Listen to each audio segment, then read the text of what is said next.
Ceux dont l'esprit s'égarerait acquerront de l'intelligence, et ceux qui murmureraient recevront l'instruction. Ésaïe 29, 24. Bien que vous puissiez être extrêmement cultivé dans les choses de ce monde, néanmoins, selon Matthieu 13, 17, vous avez encore besoin d'être instruit dans beaucoup de mystères célestes et profonds. Alors que vous vous attendez à lui et que vous l'invoquez avec foi en disant « Seigneur, enseigne-moi tes voies », il vous conduira dans toute la vérité. Tes oreilles entendront derrière toi la voix qui dira « Voici le chemin, marchez-y, car vous iriez à droite ou vous iriez à gauche. » Ésaïe 30, 21.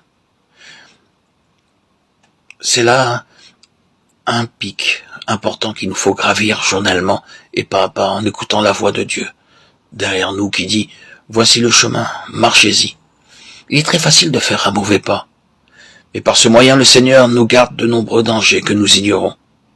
Il sait qu'il y a de nombreux dangers sur notre sentier, et il dit d'une voix douce et subtile « Ne va pas de ce côté, mais prends ce chemin ».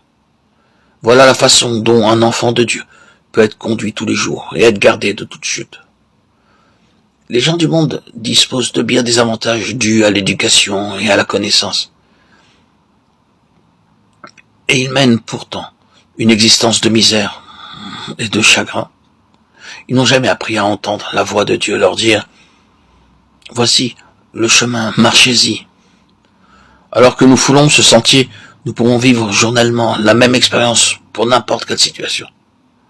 En maintenant notre oreille vigilante et en nous exerçant à dire « Seigneur, montre-moi le vrai sentier », il nous conduira.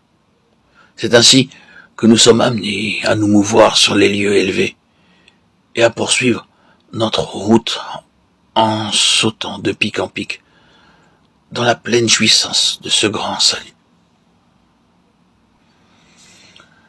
Comme des oiseaux déploient les ailes sur leur couvée, ainsi l'Éternel des armées étendra sa protection sur Jérusalem.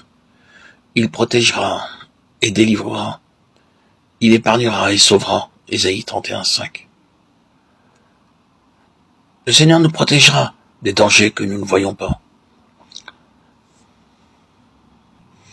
La parole de Dieu est véritable. Nous sommes continuellement protégés de nombreux dangers et de nombreuses détresses qui nous environnent, que nous voyons ou que nous ne voyons pas.